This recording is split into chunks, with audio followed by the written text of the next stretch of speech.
Now, today's top stories and Power of 5 weather from News 5.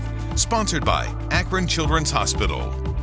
Now here's a look at today's top stories. Hello everybody, I'm Tracy Carlos. Crews at Valley Forge High School are picking up the pieces of the roof ripped off by the wind. You can see the pieces of the roof tossed hundreds of yards away from the building. School administrators say they are still assessing the damage but are grateful it happened when no one was in the building. Most of the students are learning remotely. The school is still determining whether it's safe for anyone to be in the building come tomorrow. I'm shot. I'm bleeding. Send me a mess. 36 be advised, we have no idea where that shot came from. Cleveland police officer recovering tonight from a gunshot to the arm. Police say officers were responding to an alarm at a home on East 61st around 3 o'clock this morning. Shots were fired inside the home with one hitting an officer. The SWAT team took one woman into custody, but it is unclear if she was the shooter. The officer was treated and released from the hospital tonight. We do know that Crime Stoppers is offering up to a $5,000 reward for information leading to the identification and prosecution of anyone involved. If you have information, call Crime Stoppers. You can remain anonymous. And Cleveland Cavaliers player Kevin Porter Jr. is out of jail tonight after he was arrested early this morning in Mahoning County. Troopers were called to I-76 around 2 this morning for a rollover crash.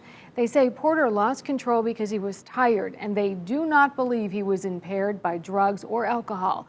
But they say they found a gun and marijuana inside the car. He was arrested on charges of improperly handling a firearm and possession of marijuana. The Cavs released a statement saying they are aware of the situation and are addressing it with Porter privately. All right, a wild weather day, Manisha. To say the least. Look behind me. This verifies that wind gusts close to 80 miles per hour, believe it or not, in Lorain. That produced a lot of damage. Wind gusts in Brunswick between 75 to 80 miles per hour with a line of storms that rolled through. Even down in Akron, wind gusts close to 60 miles per hour.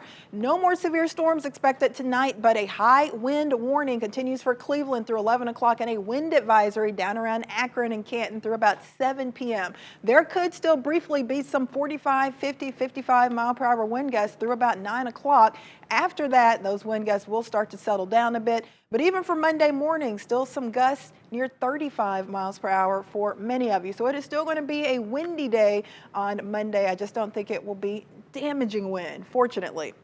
Overnight, temps are falling, so it will still be windy, but it's going to be cold. Throw in an extra layer if you have to be out late tonight into Monday morning, because we will dip to the low 30s. And yes, there could be a light rain snow mix as well, especially across the snow belt.